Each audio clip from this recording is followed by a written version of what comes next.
My mom was 36 when my sister and I were born, and my mom previously did not want to have kids. So she actually had an appointment to have her tubes tied. And at that appointment, the doctor came in and was like, hey, psych, like, you're pregnant. We are not going to do this today. She did not want to be a mother, like she had determined. So she went to try to terminate the pregnancy. And she went to the clinic, and the clinic happened to be closed that day, and she had to get on a flight to go on a work trip. And while on the work trip, she bonded with the baby. I think that God kept me, like, both of those times, because like 2 times before, like, I was even here on this earth, like, God like told the devil, like, not them, like, they're gonna make it here. I'm the product of an extramarital affair. My father told my mother that he wasn't married.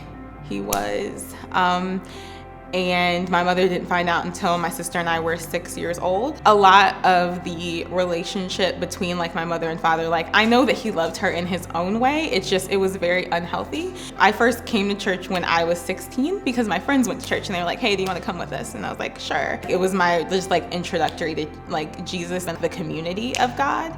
2 months after I started working professionally, my father had a heart attack over Labor Day weekend, and 5 days later he passed away. And I just remember it was like in those moments I think I had to get closer to God, because like I spent a lot of time angry at him, like in the immediate aftermath. Like I was really frustrated. Like I had these grand plans, like I was gonna move to Charlotte, North Carolina. I heard it was popping, and like I had these plans for myself that like that's where I was gonna live.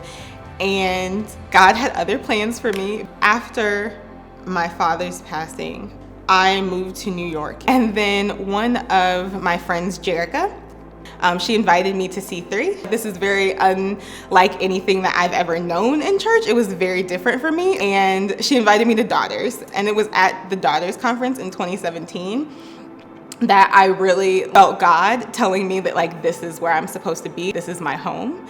And then the Sunday after Daughters, I went to downtown Brooklyn, and then I just kind of stayed after that. And I think that like that the lesson in that for me was that sometimes like life is uncomfortable for you, but those moments, those times of like discomfort are also moments of growth.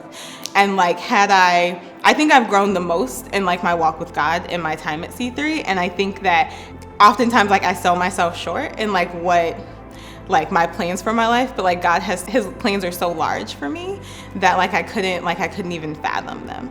On Deuteronomy 5:33, which is something along the lines of walk along the path that the Lord your God has commanded you.